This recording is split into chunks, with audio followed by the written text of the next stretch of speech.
Ótimo. Pronto. Tá chegando.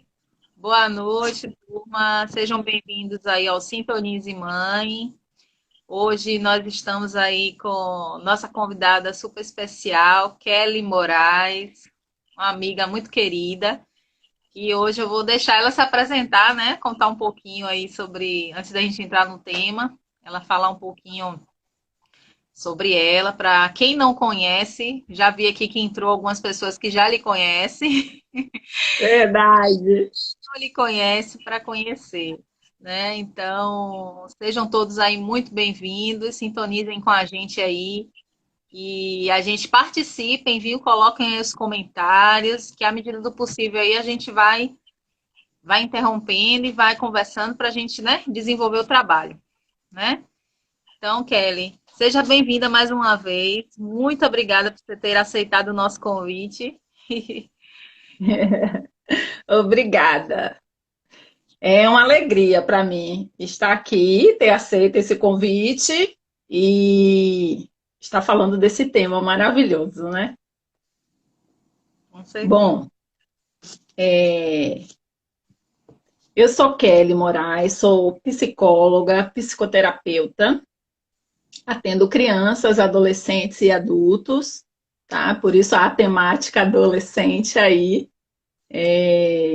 Estou concluindo uma formação em Gestalt terapia, que é a abordagem que eu utilizo para trabalhar na psicoterapia, e concluindo também um curso de neuropsicologia da educação, para trabalhar com essa parte aí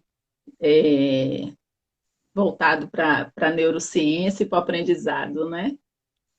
Enfim, essa é a minha história. Sim, mas se você quiser já começar a entrar no tema, vamos entrar, né?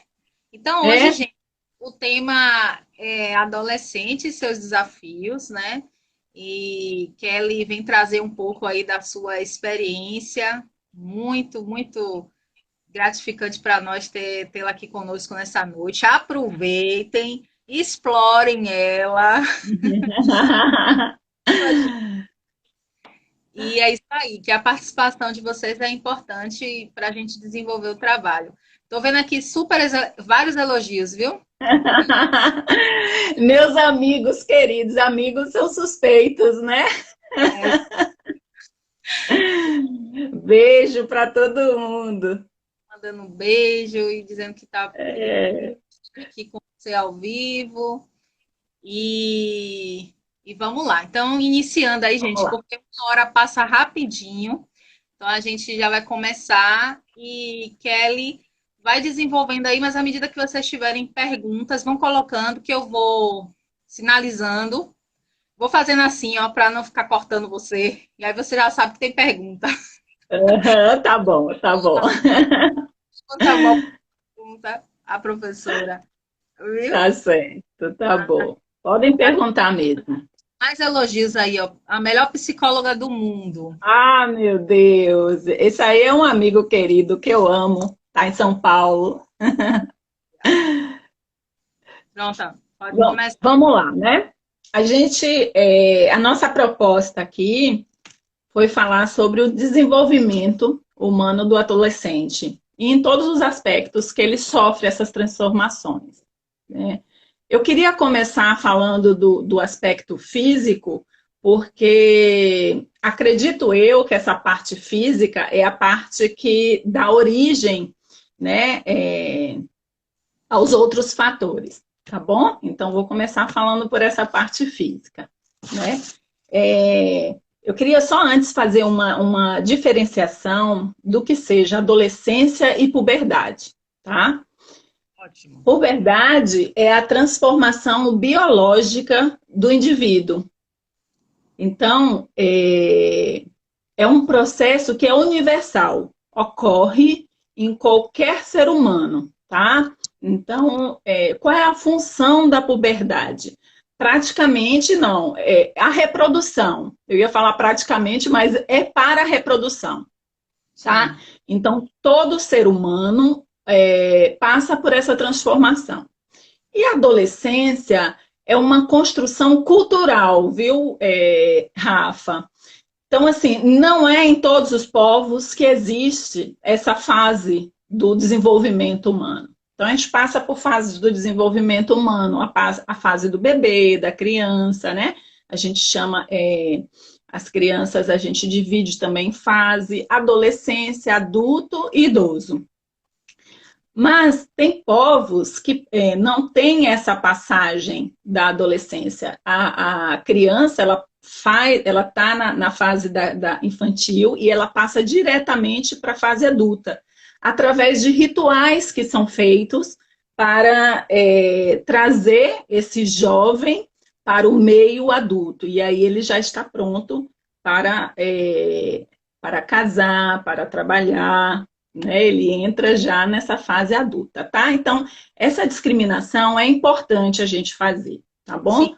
Por quê? Porque quando a criança entra nessa fase da puberdade, há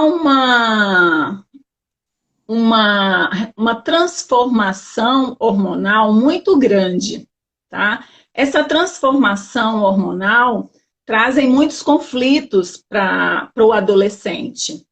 Por quê? Um dos hormônios que mais são produzidos é o hormônio do crescimento, né? O GH.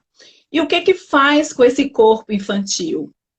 Ele altera esse corpo infantil, trazendo uma descontinuidade da identidade. Então, a criança perde a sua identidade através dessa transformação corporal. Um fator importante também é que, assim, quando o corpo da criança vai se transformando, as extremidades crescem primeiro. Sim. Então, assim, as mãos, os pés, né? A cabeça, a orelha.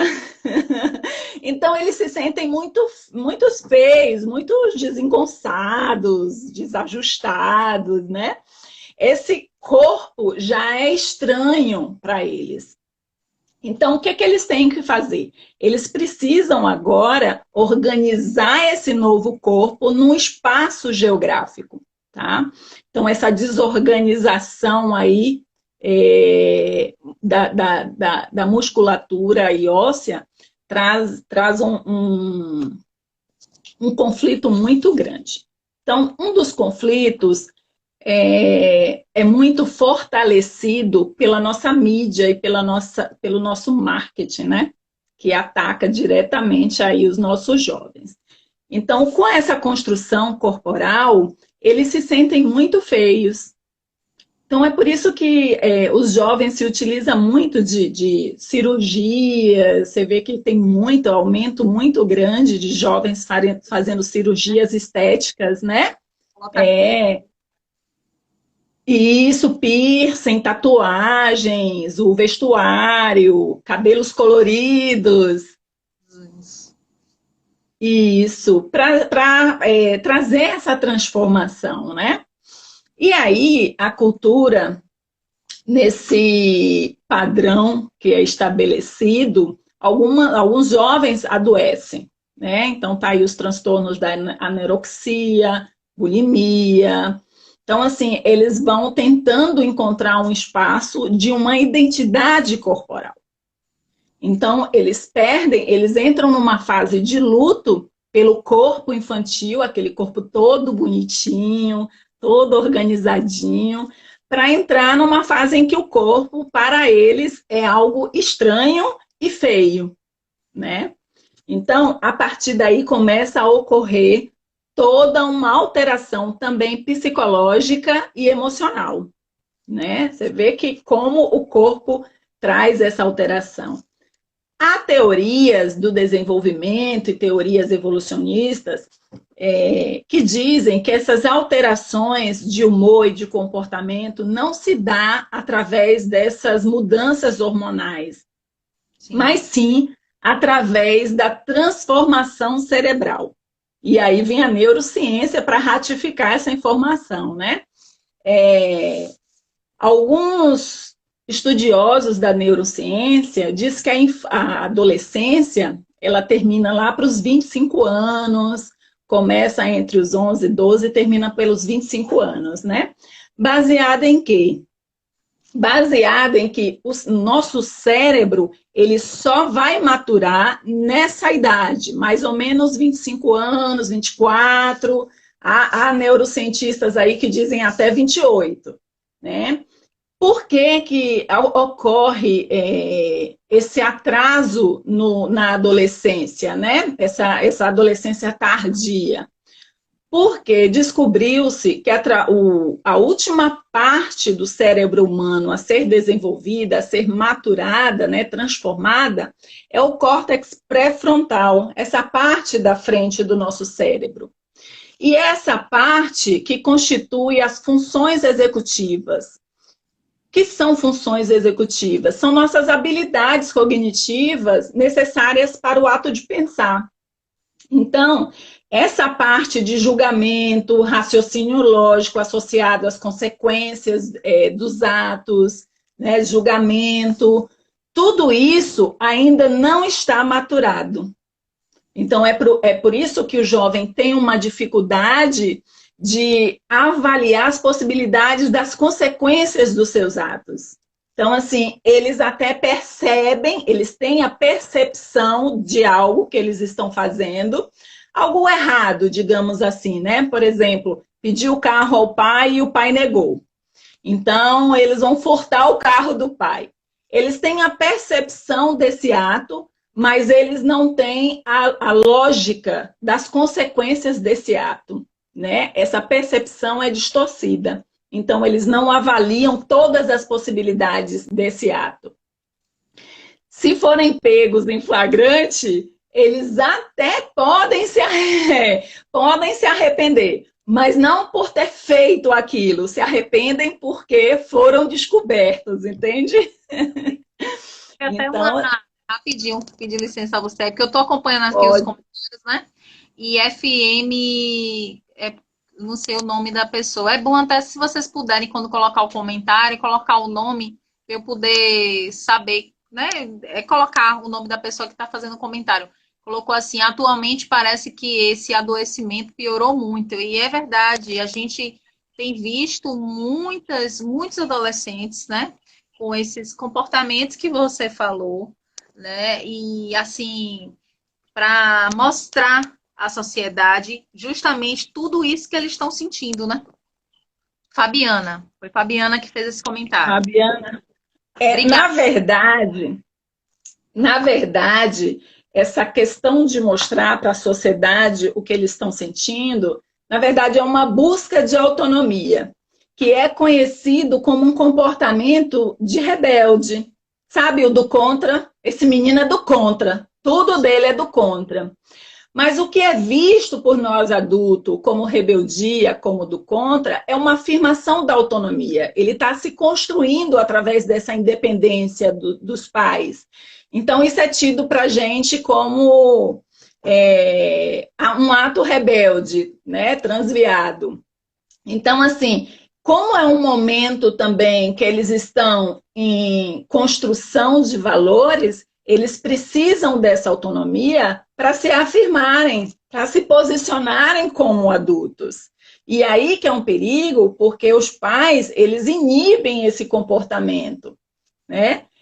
Aí a neurociência fala assim, é nesse momento que a gente não deve, que a gente deve ativar esse córtex pré-frontal através de reflexões. Então, é o momento que a gente empresta o nosso cérebro para o adolescente, não tomando as decisões para esse adolescente, mas levando reflexões das possibilidades que pode advir diante de uma atitude, de um ato, né? De uma ação.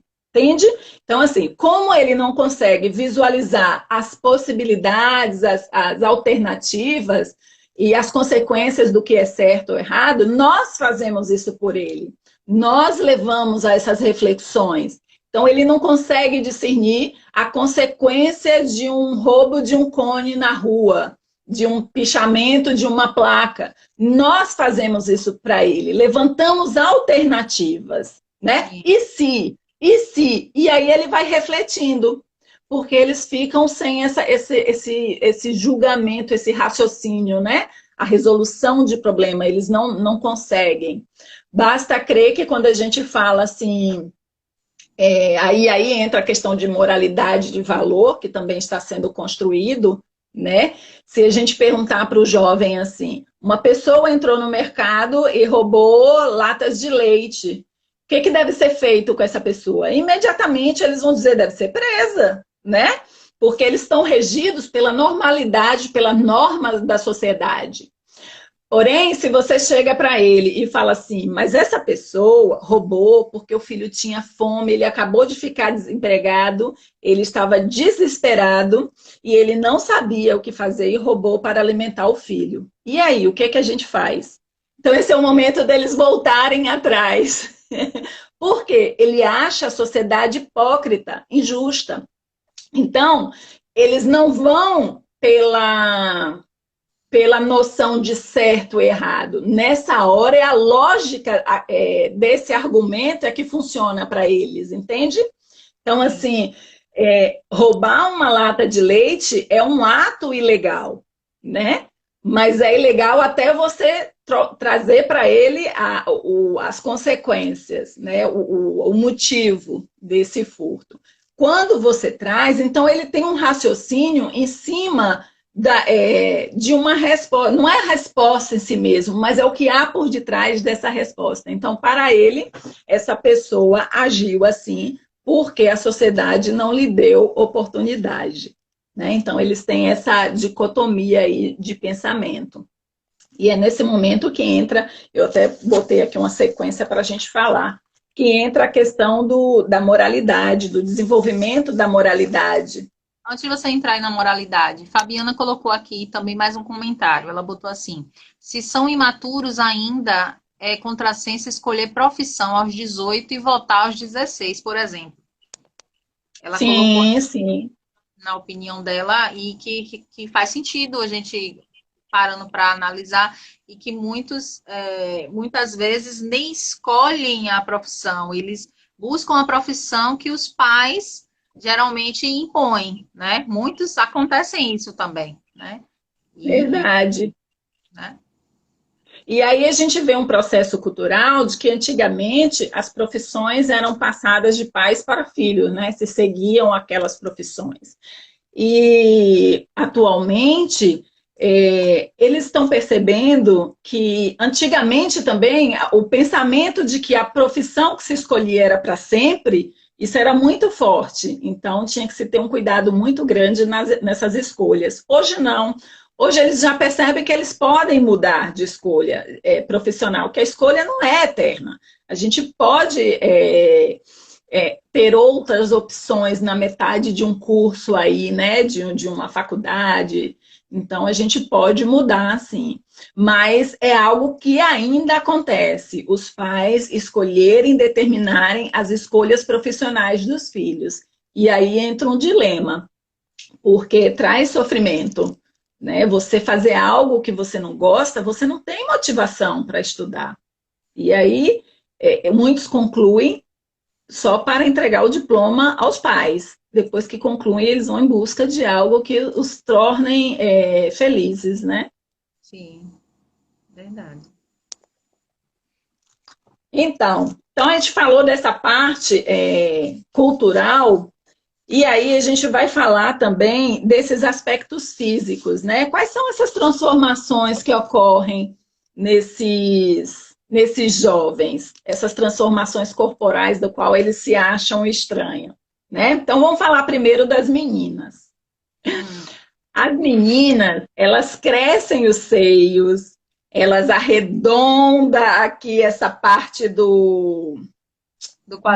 bacia do quadril, elas vão arredondando, porque a gente vai lembrar que essas transformações do corpo é para reprodução. Então, vai crescer seio, vai alargar a bacia, vai gerar acne, os pelos vão surgindo na axila, pelos pubianos. Com os pelos chegam os odores, malodores. Então, veja só as transformações que eles passam e as dificuldades que eles precisam enfrentar. Então, muitos jovens vão de moletom amarrado na cintura para não mostrar o quadril.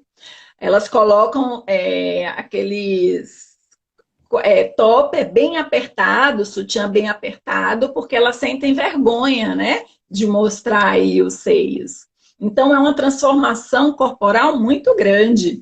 E com isso também vem a chegada aí da primeira menstruação, né, da menarca.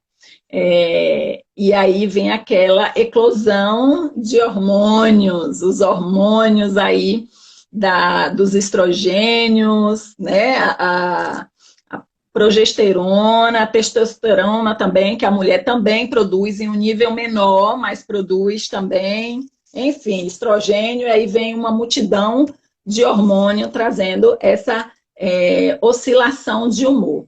Né? Falar em oscilação do humor, isso é algo que acontece em frequência com eles, não só durante a semana, mas durante o dia. Então, de manhã eles podem acordar com humor ótimo, meio-dia eles podem estar com outro humor, né? Então, essas transformações corporais trazem muito sofrimento, né? Para os meninos também. Os meninos têm um aspecto que é muito interessante. Quando eu atendo os jovens, os adolescentes, eu converso com os pais e vejo como é feito essa orientação educacional em casa. Porque eu gosto de fazer essa orientação vocacional também em terapia, independente da queixa que eles chegam para a terapia. Eu faço uma psicoeducação de tudo isso que eu estou falando com você aqui agora, eu passo para eles também. E eles ficam assim encantados, porque eles se percebem dentro de uma normalidade. Né? Porque, afinal de contas, essas transformações eles acham que só ocorrem com eles, que essas ideias só eles têm, né? Ideia de ser esquisitões, diferente. Então, eu passo para ele. Uma das transformações dos meninos, que é interessante, que eles gostam de ouvir essa explicação, é que, assim, essas partes desenvolvidas nele, a mudança do timbre de voz, né? O aumento da caixa torácica aqui, a primeira ejaculação com esperma, tem a mudança do pênis.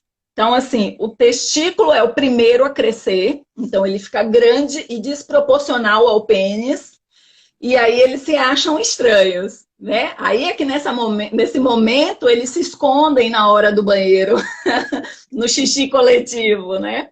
E aí, depois que cresce o testículo, cresce o pênis.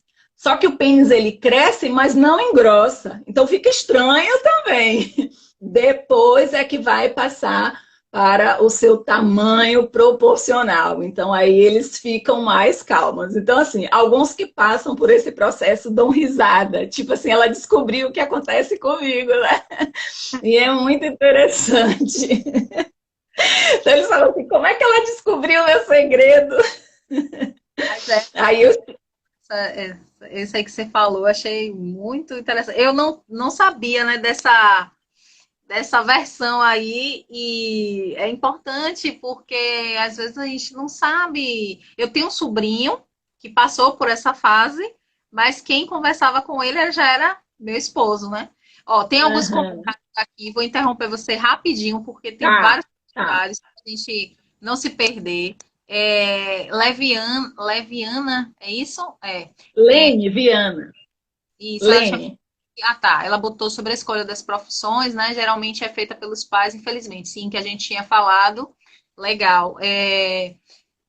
Su também colocou aqui, pais se projetam nos filhos, sim, que a gente colocou também. Bastos, eu segui a orientação dos meus pais. Ah, tá. Ele botou assim: eu sou exemplo disso, né? Segui a orientação dos meus pais, fui para engenharia e hoje estudo psicologia. Tudo a ver, né? De engenharia para. E é isso mesmo. Julie também colocou aqui: boa noite, pessoal. Kelly, parabéns pelos temas abordados.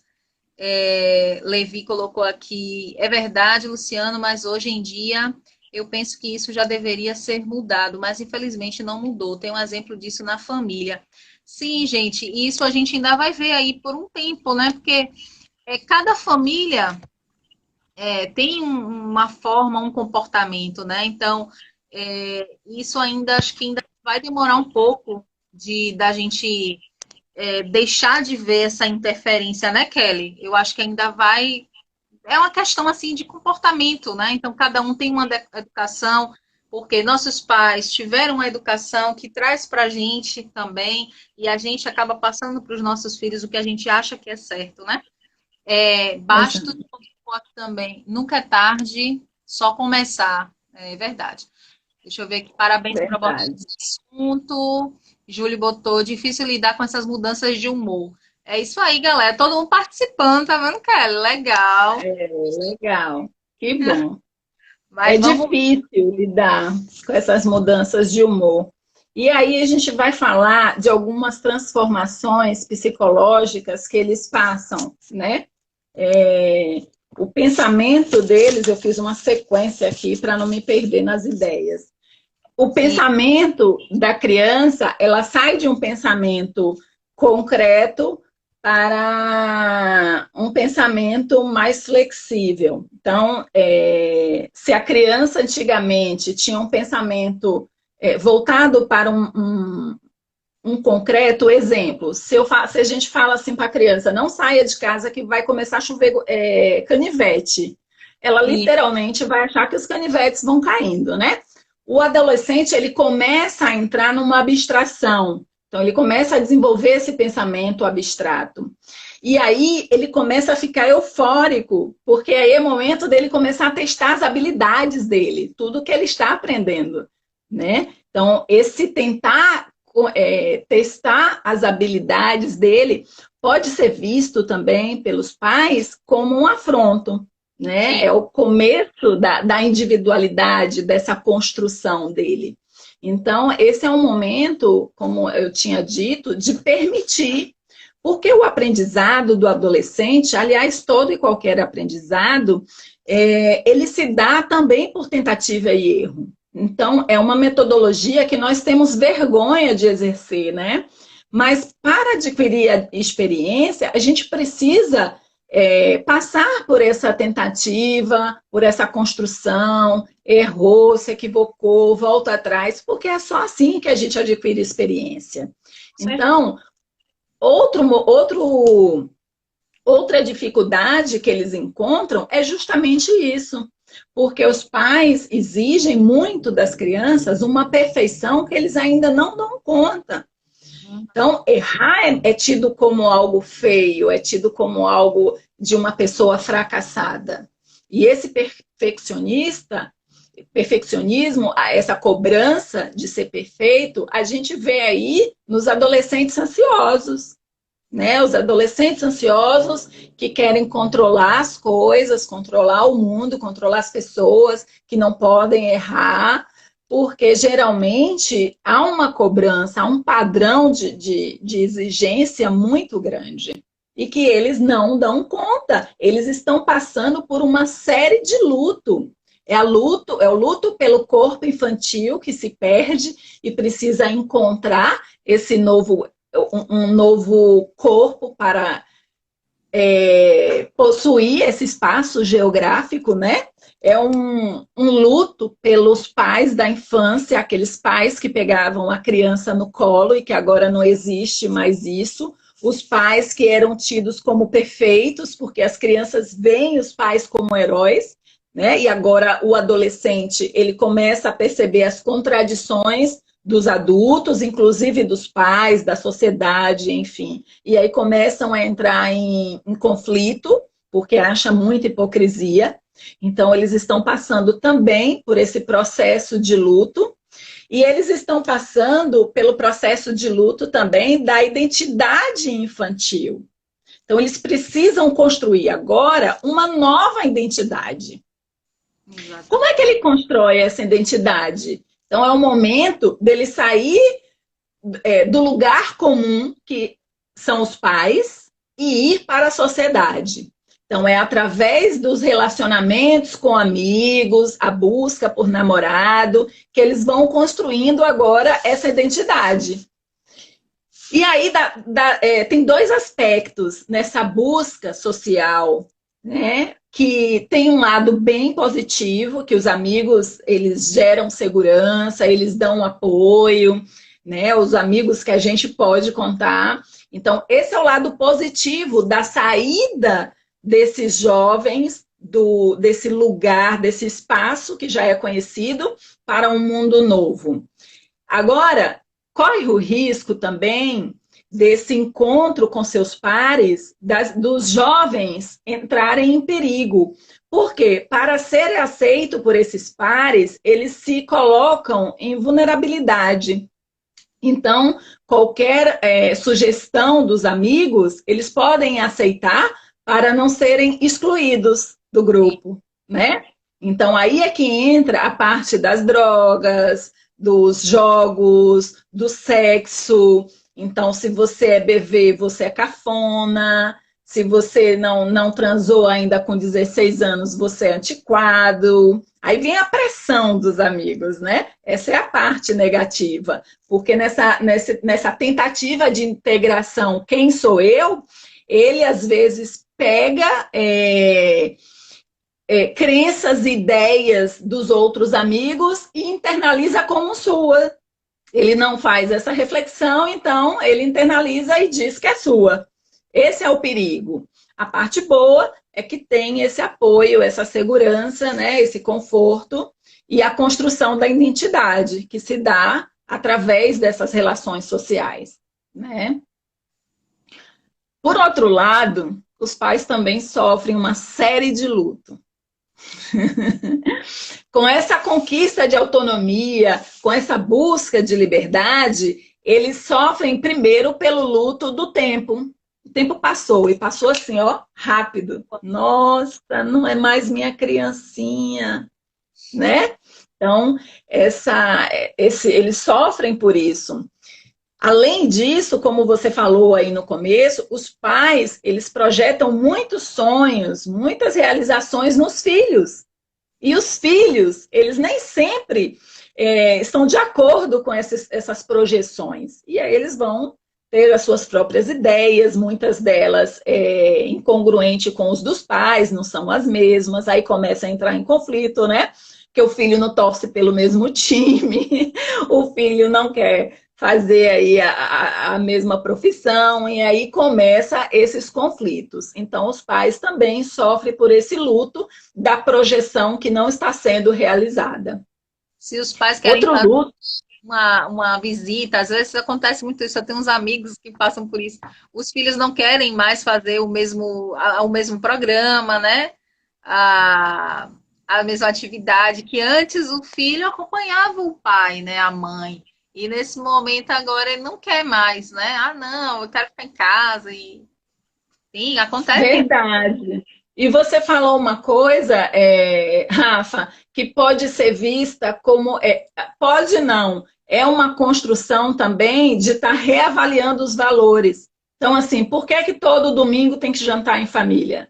Por que que todo domingo tem que ir para a igreja? Sabe? Ele começa a avaliar os valores. Então, aquilo que é valor para a família já não é mais para ele. Os valores deles estão se transformando, entende? Então, começa a entrar nesses conflitos.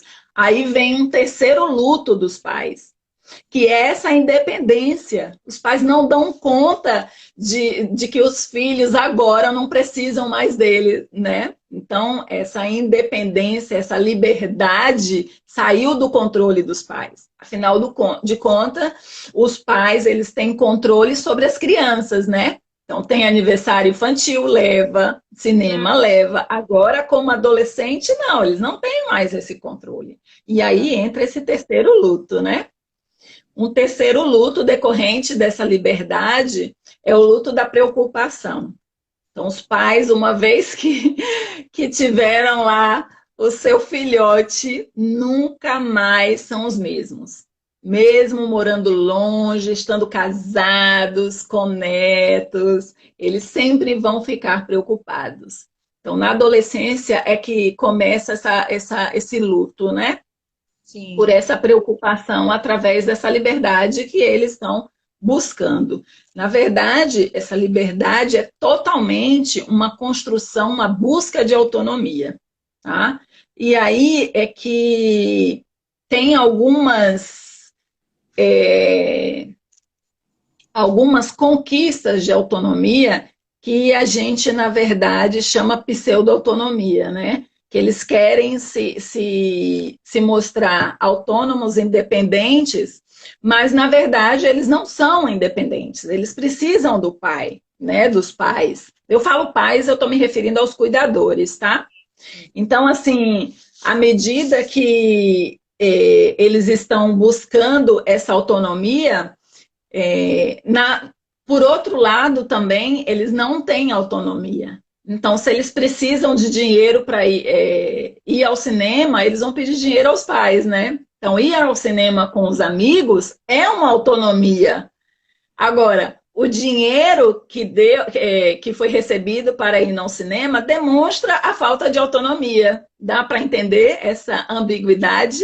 Então, na verdade, é uma pseudo-autonomia, né? Então, assim, eles pedem o dinheiro para ir no cinema e com os amigos eles se mostram independentes. Chegam lá, paga a sua entrada no cinema, o seu lanche, se sentindo... Hã? Paga o lanche, se sentindo próprio, né? Exatamente, se sentindo independente, né? Exatamente. E essa autonomia faz parte dessa construção, né? Ele está se construindo, mas também gera problemas aí, conflitos entre os pais, né? Bom,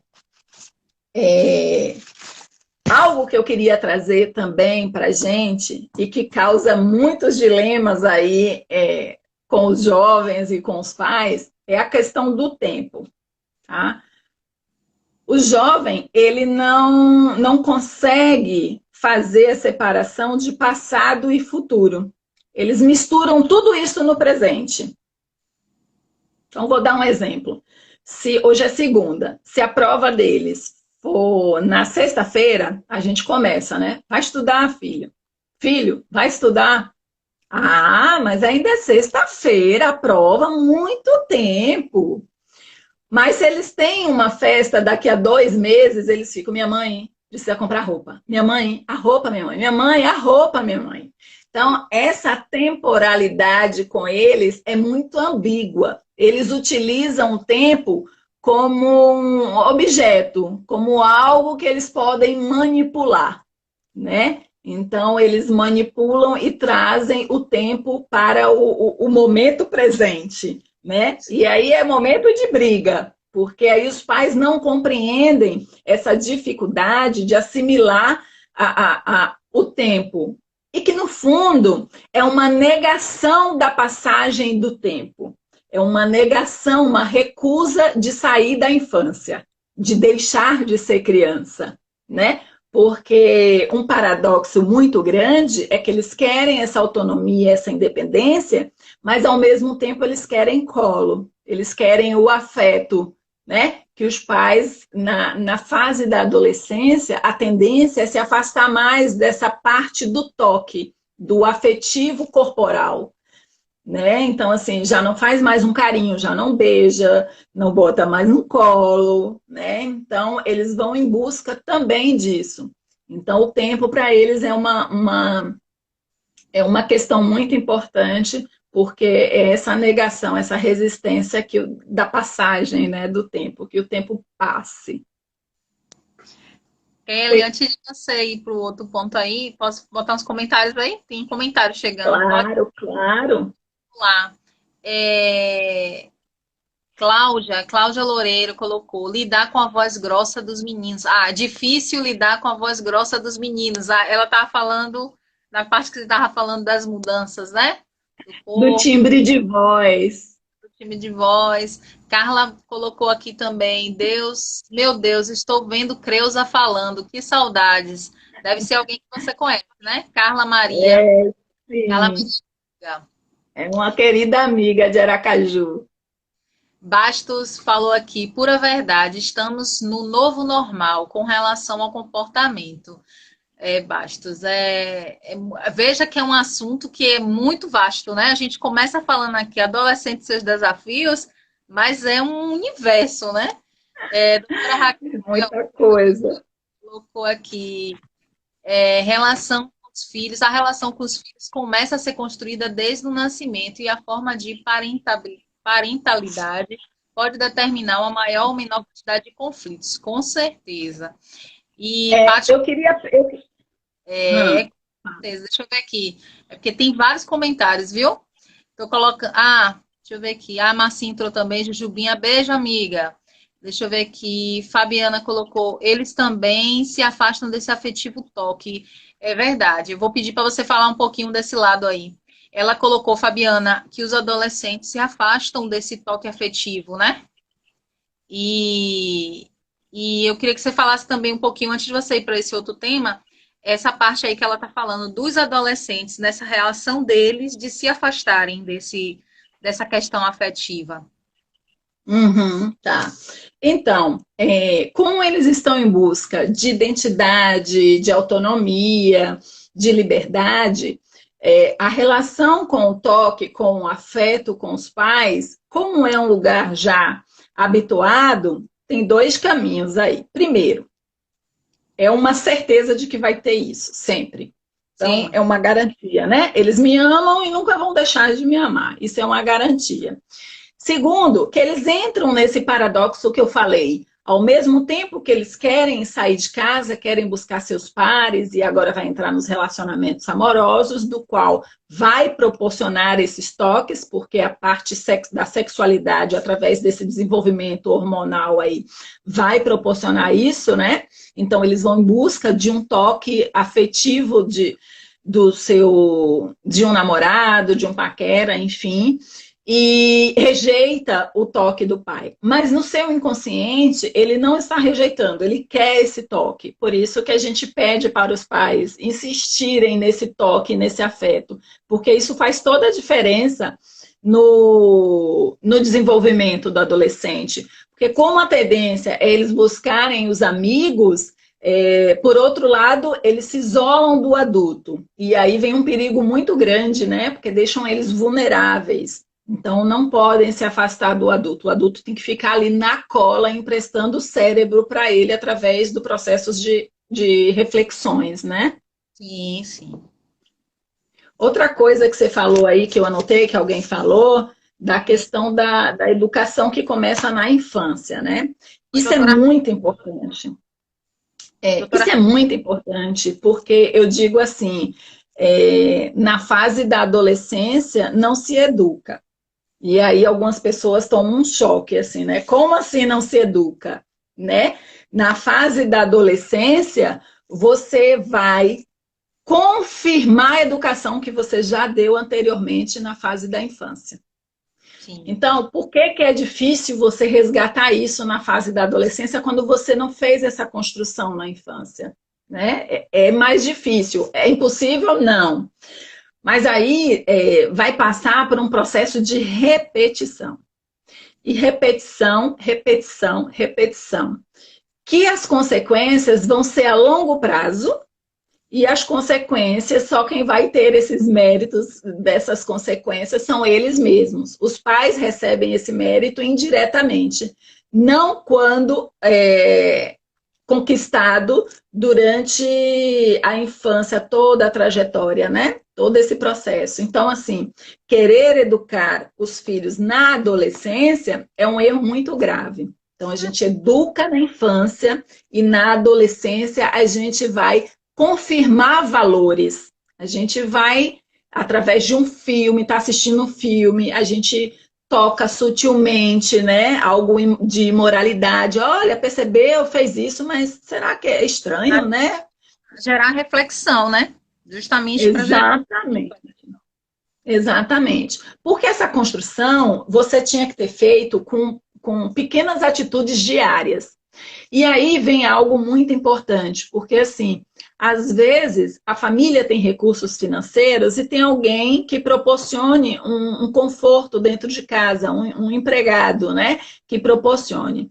Mas é muito importante, mesmo com esses funcionários dentro de casa, você estabelecer pequenos compromissos, responsabilidades para a criança. porque é a partir desse momento, dessa construção, que eles vão fortalecendo isso durante a adolescência. Então, assim, arrumar a cama, encher uma vasilha de água, botar na geladeira, levar o lixo, mesmo que tenha alguém para fazer. Se tiver um animal doméstico, colocar a água, a alimentação, sabe? Porque são através dessas atitudes é que eles vão criando a continuidade dessas responsabilidades, desses compromissos que já foram acordados antes.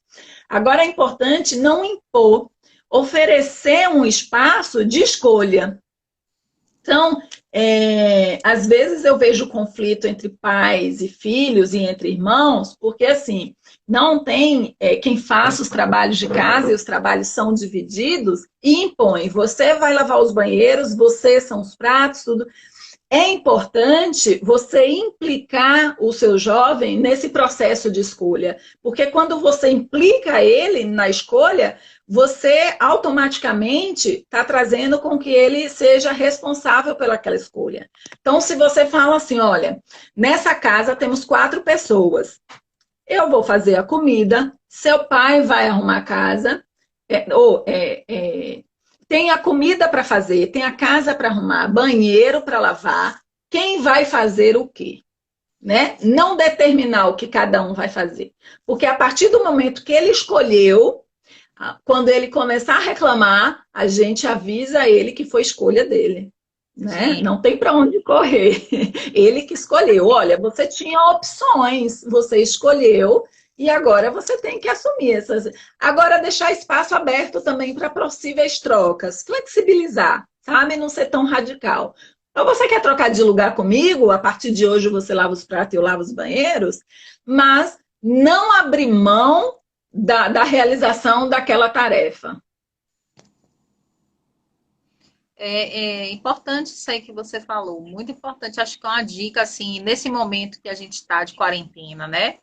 E temos aí muitas famílias com os adolescentes em casa que estão ou tá estudando ou tá na internet, né? Ou tá jogando videogame, né? Ou sei lá, tipo assim, não tá fazendo nenhuma atividade de ajuda doméstica. E aí cabe aos pais, né, estarem introduzindo isso na rotina. Se antes não tinha essa rotina, aproveitar agora essa quarentena para rever alguns valores, rever algumas mudanças que agreguem para seus filhos, né? E aí essa ideia que você deu da escolha, eu achei sensacional, porque eu tenho feito isso com Clarinha em algumas atividades, né? Clarinha tem 6 anos, mas em algumas atividades que antes eu falava com ela, filha, vem ajudar a mamãe a arrumar os brinquedos.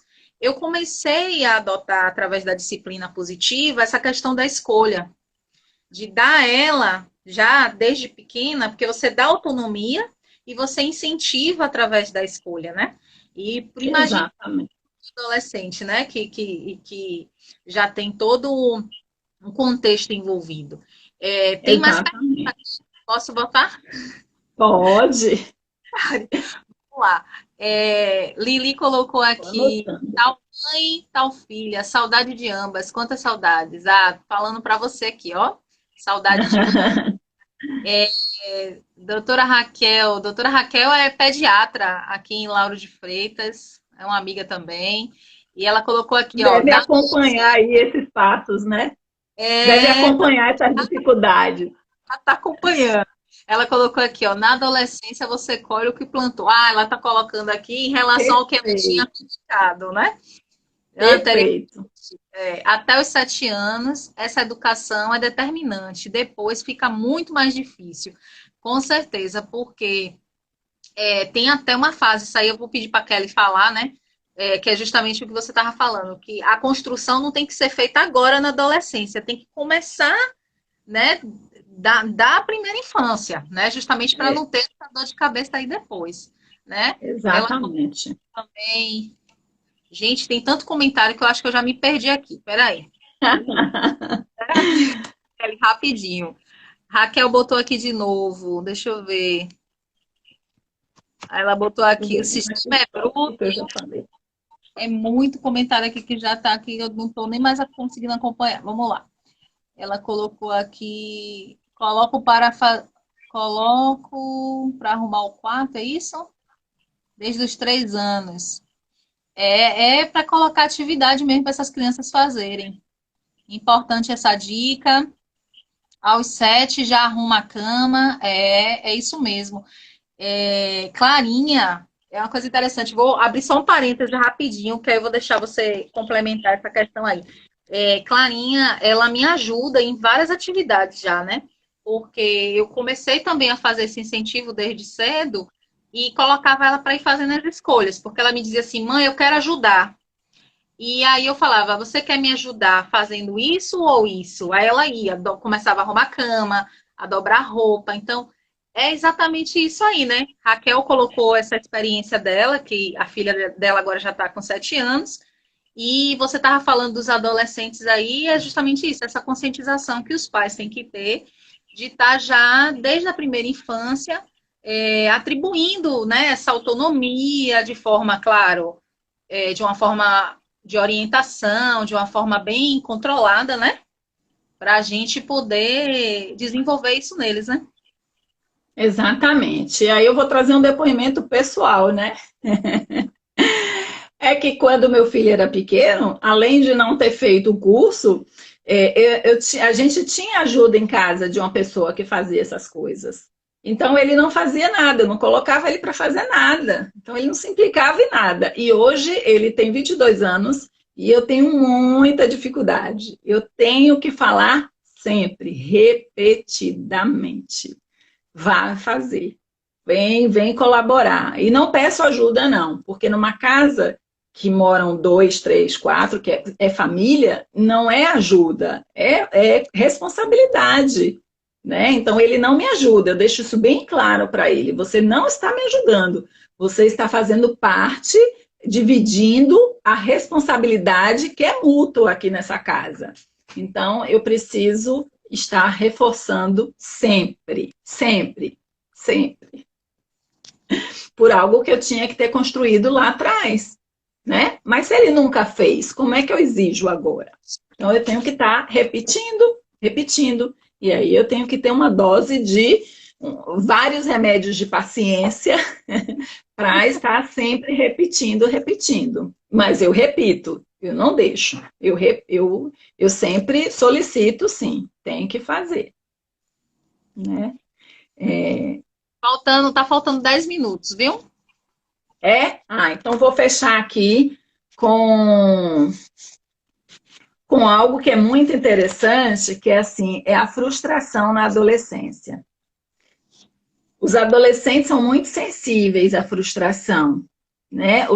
A frustração envolve vários sentimentos. Quando a gente se frustra diante de algo que a gente queria e que não teve. Né? Isso gera raiva, gera medo, gera angústia, gera vários sentimentos. Eles não conseguem lidar com isso. Porque, lembra que eu falei do pensamento que não tem alternativa? Eles não conseguem ver outras alternativas. Então, para eles é aquilo ali e acabou.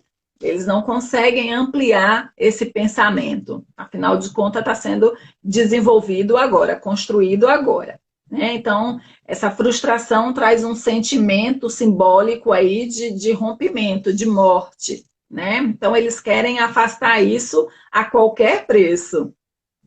Então, para evitar esse sentimento de frustração, eles costumam aí a ter comportamentos que os pais podem interpretar como comportamentos antissociais. Né? Mas a gente tem que lembrar que alguns comportamentos que são tidos como desvios de conduta são comportamentos ainda em construção. Então, a gente não pode rotular esse jovem, porque ele ainda está desenvolvendo essa identidade. Então, assim, jovens que cometem pequenos furtos, que usam drogas, álcool, sabe? Que saem muito para festa, nós temos que tomar cuidado convidar esse jovem às suas reflexões, mas não podemos rotular ainda, porque é um convite até que eu faço da gente estar revendo a nossa adolescência, né? Quem na nossa adolescência não tem algo para se envergonhar, para dizer, se eu soubesse eu não tinha feito aquilo, né? Às vezes a gente nem traz a nossa consciência de tanta vergonha que a gente tem. A gente não quer dizer nem para a gente mesmo. Então, assim, como é um comportamento, uma fase ainda em transformação, a gente deve trazer essas reflexões para a gente não rotular esses jovens. Ótimo. Que precisam muito da gente, né? Excelente. E é isso mesmo. Várias coisas que você estava falando. Eu acho que teve um comentário até que eu acabei me passando e não li, que teve uma pessoa que falou que estava se enxergando em várias situações que você estava aí abordando, revivendo a adolescência. E é isso mesmo, assim, você fez várias colocações aí. E se a gente parar para analisar, né, a gente se colocar, né, no lugar, né, do nosso filho, para a gente entender esses conflitos, essas ansiedades que geram, né, essas mudanças, e a gente lembrar que nós também já passamos por essa fase, né? Perfeito, Rafa. Quando eu faço orientação com os pais, eu trago muito isso. Assim, a primeira coisa que eu gosto de relembrar, né? Quando traz algo pertinente a comportamento, quando a queixa é de comportamento, eu dou uma prancheta, uma folha em branco e peço para eles relatarem algo de sua adolescência.